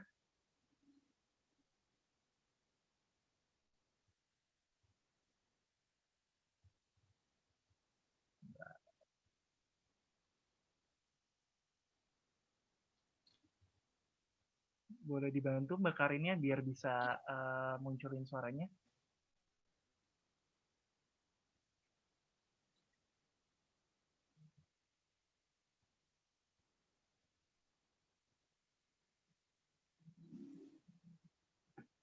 Oke, aku jawab tanya aja deh nih. Ada pertanyaan dari Mbak Karin, Pak. Jadi mau tanya Mas Randy, startup kan betul les SOP, namun tes masuknya jauh lebih susah nih ketimbang BUMN dan PNS.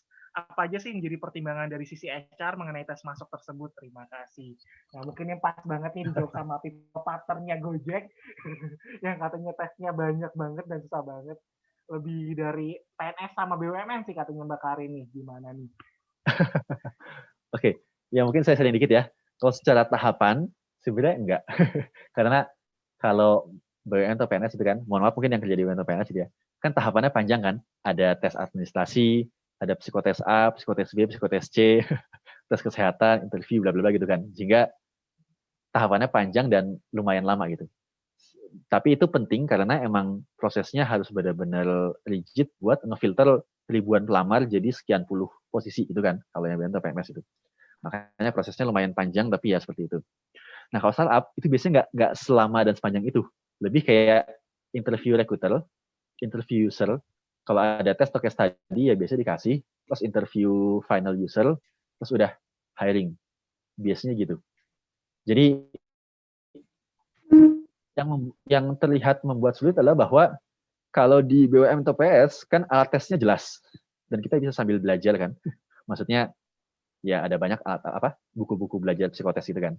Tapi kalau startup itu kan semua murni dari interview si user. Bahkan case study pun juga hasil soalnya si user sendiri. Gitu. Sehingga kalau ditanya kenapa sih terlihat lebih susah? Karena biasanya kalau startup itu mau nge-hire orang, yang dilihat pertama adalah selain dari skill dan si orang itu juga adalah kecocokan values dan karakter antara si orang ini, si user ini dengan si kandidatnya.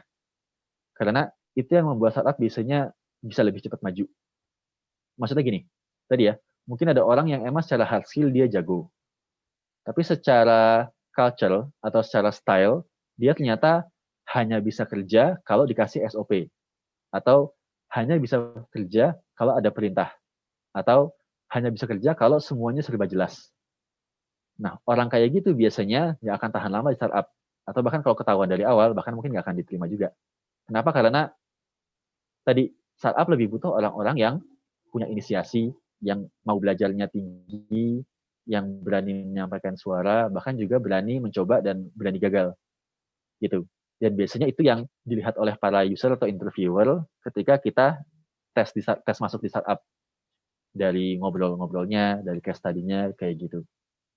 Jadi, sekali lagi ya, hard skill itu penting, karena itu yang menjadi landasan kita. Tapi yang juga lebih penting adalah gimana kita bisa menyesuaikan style kita dengan stylenya si perusahaan itu. Karena itu yang membuat kita biasanya bisa stay lama di tempat itu. Kalau ternyata kita nggak cocok, biasanya akan kelihatan. Artinya kan kalau kita kerja kan ada probation kan 3 bulan kan. Nah biasanya kelihatan nih 3 bulan nih, oh si orang ini ternyata nggak punya inisiatif, oh orang ini hanya kerja kalau disuruh, oh orang ini nggak bisa bikin SOP, cuma bisa jalan SOP doang. Nah itu biasanya orang itu nggak akan tahan lama. Gitu. Jadi artinya setahapan sebenarnya lebih singkat dibanding, tapi memang karena saking singkatnya dan saking abstraknya, kelihatannya lebih susah. Karena yang dilihat lebih ke arah kecocokan antara values dan style antara si user dengan si kandidat. Biasanya gitu sih. Itu mungkin. Berarti terjawab ya Mbak Karen. Jadi mungkin susahnya terlihat karena harus mencocokkan value-nya. Jadi harus sesuai nggak nih value-nya. Karena startup ini kan perusahaannya yang benar-benar less SOP. Jadi benar-benar kita nyarinya orang yang bisa running lah. Jadi kira-kira seperti itu. Oke, Mbak Karen bagaimana pertanyaannya? Lanjut ya, Mas Randy nih ada pertanyaan dari Mbak Ajeng. Oleh Mbak Ajeng boleh nyalakan video dan suaranya biar bisa nanya langsung nih ke Pak Randy-nya. Aduh, agak kaget barusan diminta nyalain video. Lagi barusin chat.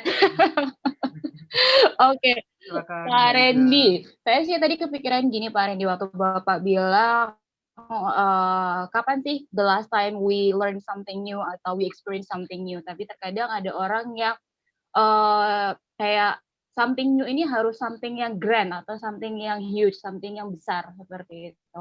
Apakah sesuatu yang dipelajari atau experience yang baru ini harus sesuatu yang wah atau yang besar untuk kita merasa bahwa this is the mindset that we have, atau kayak ini harus ini yang ada value-nya atau ada nilai tersendiri untuk diri kita. Jadi mengenai growth mindset dan lain sebagainya tadi itu pengaruhnya si experience dan something new ini seperti apa? Oke, makasih Mbak Ajeng. Jadi apakah harus sesuatu yang besar banget gitu ya, dan value-nya kayak gimana? Saya kembali ke slide saya yang paling terakhir tadi, bahwa don't try to be others, be a better you. Maksudnya apa? Gini, ketika kita mau belajar hal yang baru, kita cenderung menyamakan standar kita dengan standar orang yang udah jago. Atau orang lain yang udah menguasai bidang itu. Belajar masak misalnya. Kalau gue belajar masak, gue mesti bisa masak kayak Chef Juna atau Chef Marinka atau siapa tuh, ya itulah. Gitu. Padahal faktanya chef-chef itu juga kan ketika baru belajar juga belum sekeren sekarang kan. Gitu sih, artinya pertama, jangan pernah menjadikan standar orang lain ke dalam standar kita. Lalu standarnya siapa? Ya standar kita sendiri. Standar kita pada saat apa? Pada saat kita di hari kemarin atau saat kita di beberapa bulan yang lalu. Jadi artinya itu sama sekali nggak harus sesuatu yang besar. Tapi yang paling kecil pun juga bisa. Contoh mungkin, kalau mungkin dulu kita masak nasi goreng, asin banget. Ternyata sekarang kita bisa bikin nasi goreng yang enak. sama-sama nasi goreng kan, nggak ada yang baru, tapi udah improve dari asin jadi enak. Itu udah sesuatu yang baru sebenarnya. Atau mungkin dulu kita nggak pernah baca buku sama sekali. Sekarang kita udah bisa namatin 1 buku. Itu juga jadi sesuatu yang baru. Sehingga artinya jangan pernah menyamakan pencapaian something new ini dengan standar orang lain, tapi dengan standar kita sendiri. Dengan cara apa? Nanti di cross check aja. Oke, 3 bulan lalu gue ternyata nggak bisa gini. Sekarang gue udah bisa gini. Nah itu berarti udah ada sesuatu yang dipelajarin. Gitu. Sehingga artinya dari nasi gorengnya ini tadinya cuma nasi doang, habis itu ditambahin sayur, ditambahin yang lain-lain gitu ya Pak ya? Ya, itu pun bisa disebut sebagai pembelajaran. Gitu. Jadi nggak usah terjebak bahwa itu harus sesuatu yang besar dan ada hasil produk, grand produknya. Oke. Gitu mungkin. Thank you Pak Randy. Ya. Mas Mike? Oke, terima kasih banyak Pak Randy atas jawabannya dan Mbak Ajeng sudah bertanya. Terima kasih. Oke, mungkin karena mengingat waktu juga kan, jadi kita 2 pertanyaan lagi Pak Randy. Gimana? Boleh, silakan. Ini dari tadi udah ada yang raise up juga, recent. Ada Pak Ahmad Ansori, mungkin boleh nyalakan video dan suaranya. Ya, okay. Pak Ahmad Ansori, dipersilakan untuk langsung bertanya dengan Pak Randy. Sebelumnya perkenalkan Pak Randy, terima kasih waktunya. Perkenalkan saya Ahmad. Kebetulan saya juga bekerja di startup yang hampir mirip dengan Pak Randy saat ini. Nah, yang jadi pertanyaan saya kan produk muka itu kan seperti membantu untuk para bisnis agar mengelola akuntansinya agar lebih baik lagi. Nah, di sini pertanyaan saya, bagaimana cara kita menjelaskan kepada mereka? Kan kebanyakan mereka kita jelaskan kalau seandainya ini emang ribet di awal, karena dia harus mengerti tentang cara memakai programnya atau cara menggunakan programnya dan juga rentang mahal juga ya di harga. Tapi kan sebenarnya kita ingin membantu mereka, karena kedepannya keuangan mereka akan lebih terstruktur lagi dan juga akan membuat bisnis mereka lebih berjalan lebih baik. Nah, menurut saya bagaimana cara kita memperkenalkan produk seperti itu kepada customer yang notabene dia belum tahu manfaatnya, tapi dia hanya tahu di depannya kalau sana itu ribet banget gitu. Mungkin itu saja dari saya. Terima kasih, Pak. Oke, makasih Mas Ahmad Ansori.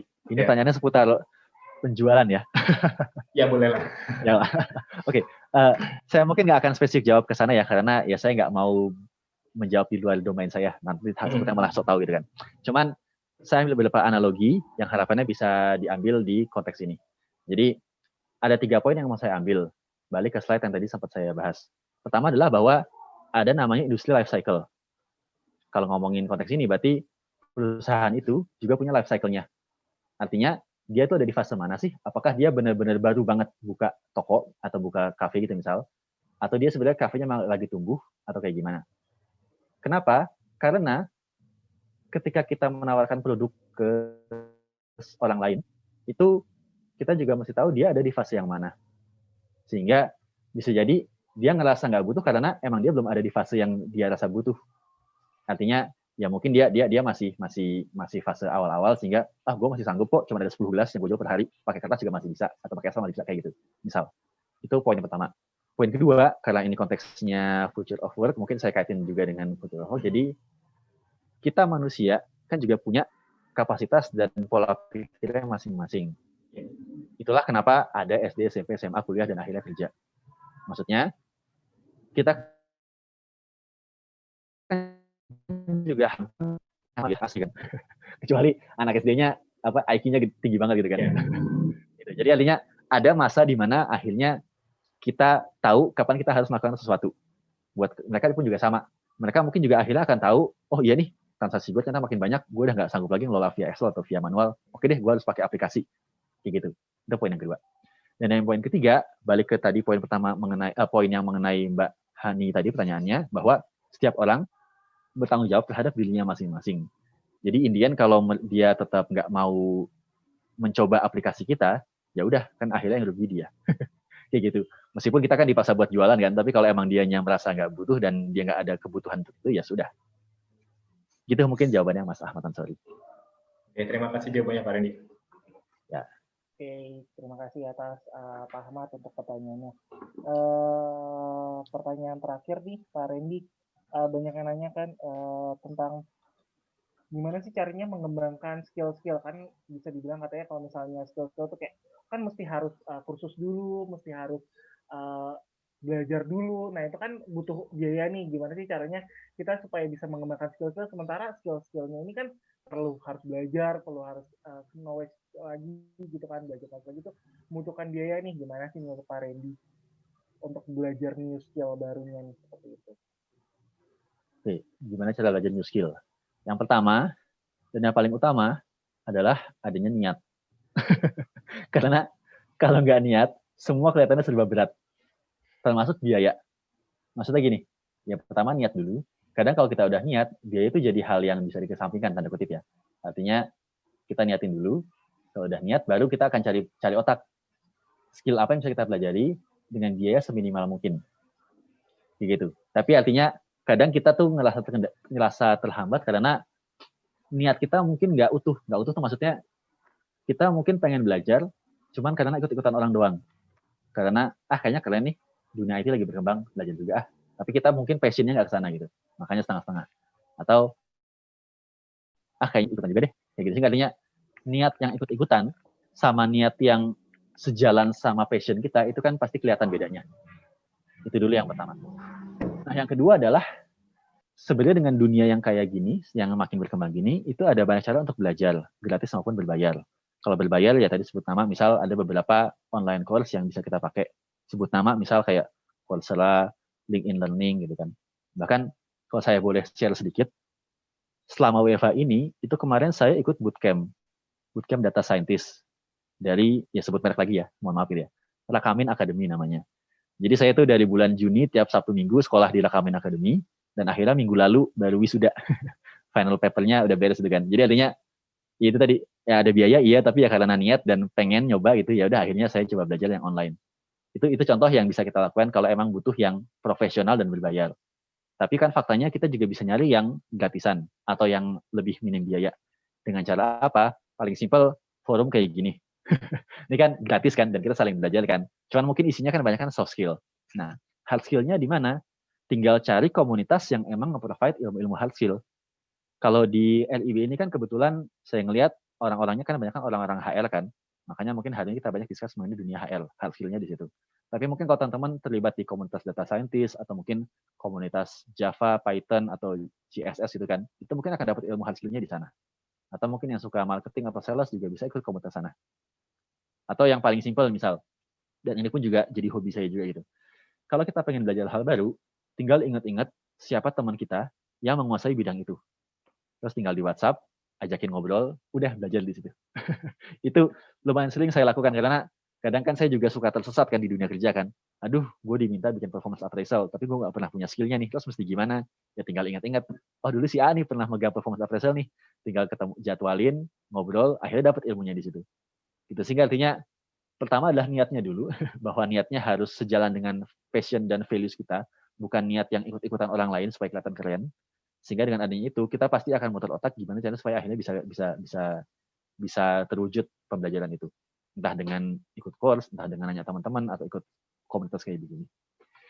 Gitu mungkin jawabannya. Oke, jadi seperti itu ya. Jadi kalau misalnya skill kita nambah new skill, memang sih harus ada effort yang harus dikeluarkan, tapi ada juga mungkin kita bisa nyari-nyari untuk training-training yang gratis seperti itu kan ya Pak. Karena di internet banyak sih untuk training-training gratis. Pak Reni, ini aku lihat di chat kayak banyak banget sih yang tertarik banget nih kerja di startup nih, kayak wah aku diteror nih. Ada mungkin boleh satu pertanyaan terakhir ya Pak, pertanyaan titipan nih dari Mbak Tiara. Gimana sih untuk lolos proses rekrutmen di startup, kompetensi apa yang wajib dicari nih, karena banyak banget nih pertanyaannya semuanya. Kayaknya emang banyak talent tadi yang kayak wah startup nih udah kayak dream job dan dream company sih seperti itu. Mungkin bisa dibagi tips and trick-nya nih gimana sih caranya biar bisa lolos nih kalau misalnya mau proses seleksi di startup, dan kompetensi apa sih yang dicari sama, kan tadi kan Pak Reni nyinggung value.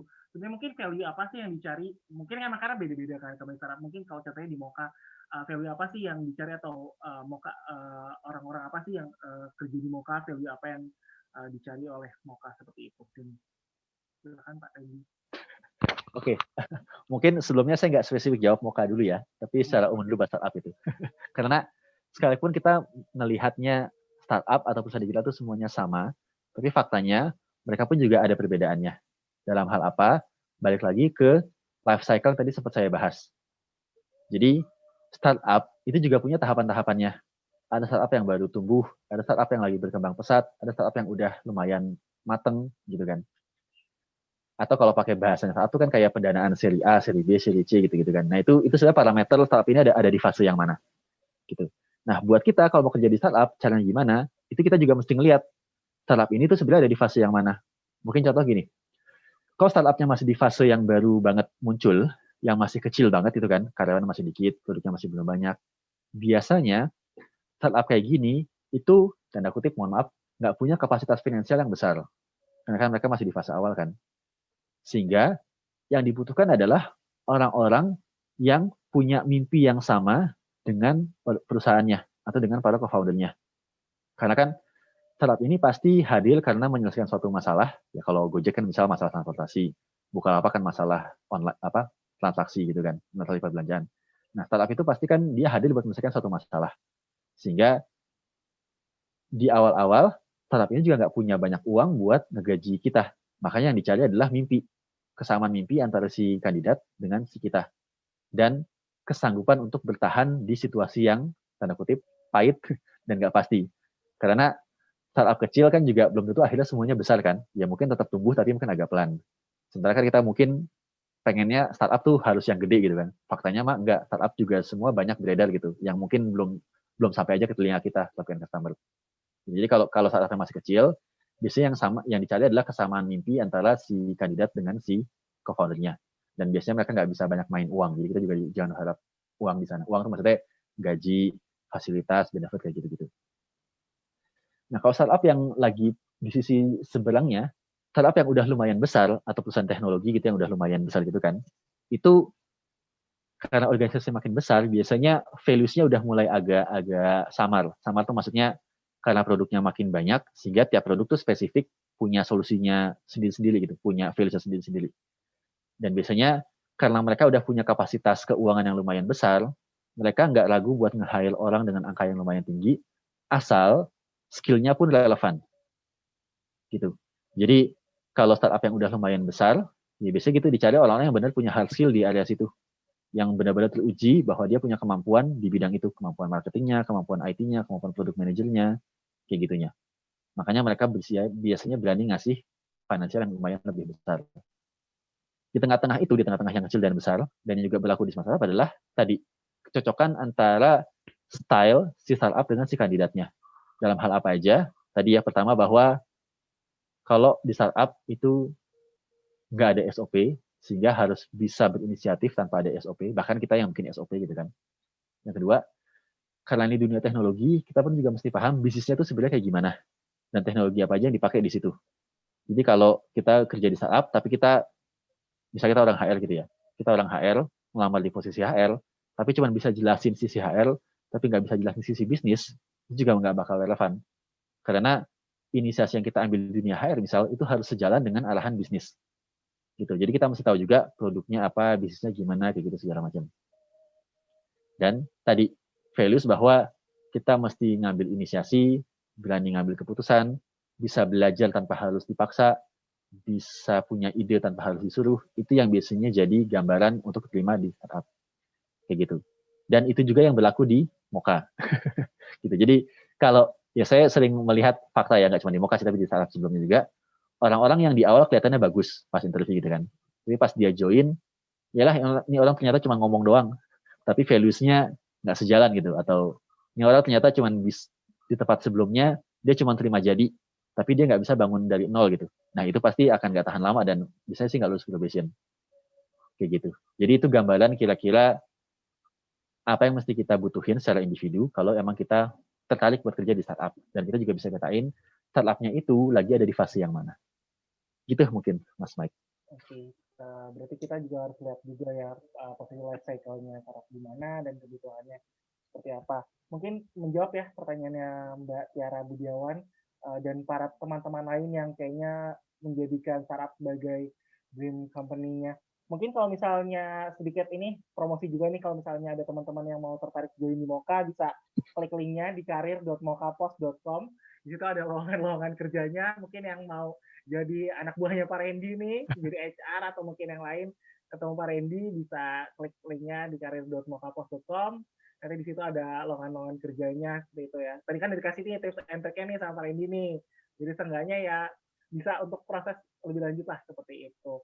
Nah, mungkin sekian sesi webinar kali ini. Boleh teman-teman nyalakan kameranya, kita mau foto bareng buat dokumentasi. Lalu boleh ayo semuanya dinyalakan kameranya. Bu Afra boleh dinyalakan, Mbak Rizka, Mbak Fitri, Mbak Karin mungkin, Bu Junia, Mbak Ajeng, Mbak Jessica, Mas Yan, ada Mbak Rizka, Faiz, Mbak Gwen, boleh dinyalakan ayo videonya, kita dokumentasi dulu.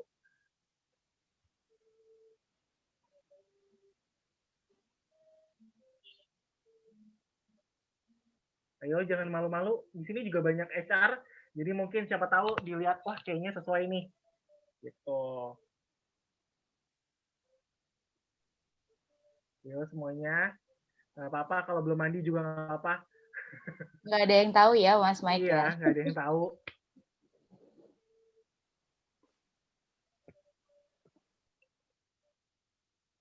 Oke, mungkin boleh semuanya senyum ya, boleh tolong dibantu untuk dokumentasinya.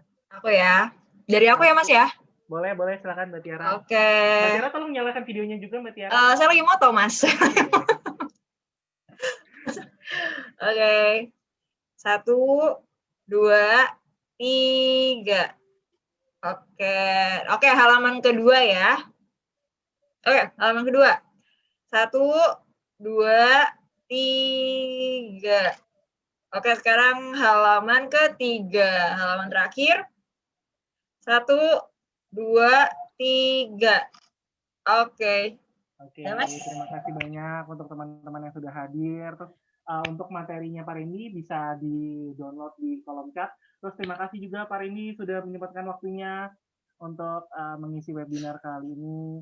Untuk teman-teman, jadi kita RIB setiap minggu itu ada rangkaian webinar, jadi mungkin bisa dilihat di sosial media kita, di LinkedIn, juga ada di Twitter, kita juga ada di Instagram, di situ bisa kita update untuk sesi-sesi webinar apa yang akan diadakan itu.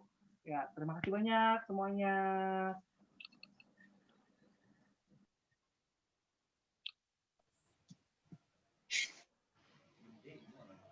Oke. Terima kasih ya Pak Randy. Terima kasih Pak Randy. Terima kasih Bapak Michael yang sudah menjadi moderator. Terima kasih juga Pak Randy semuanya. Terima kasih Pak Randy. Terima kasih Pak Randy. Terima kasih juga ya semuanya. Terima kasih Pak Randy.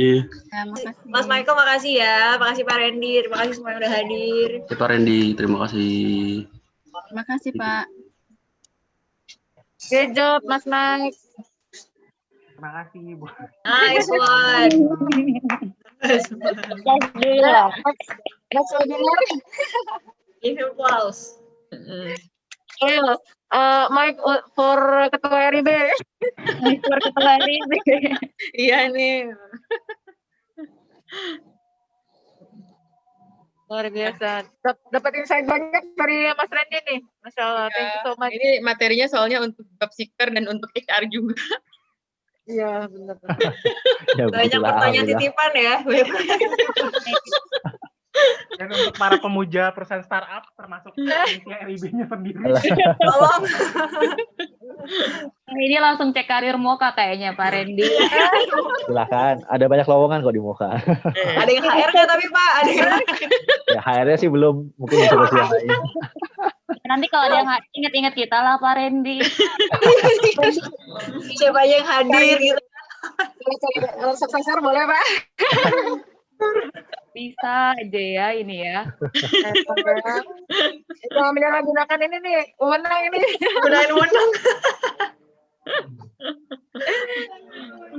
Pak Randy materinya. Iya, Karena makasih banyak ya. sih sekarang Thank Pak, sekarang Oke, makasih apa, semuanya ya. Nih Mak mau lanjut belanja nih.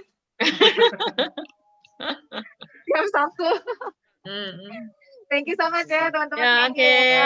Thank you. Terima kasih lagi ya. Makasih. Aku udahin ya berarti ya. ya Pak Randy, terima Oke, kasih thank banyak you. Pak. Ya, sama-sama, makasih. Semuanya Oke, Pak. thank Ya, you. semuanya. Ya, makasih semua.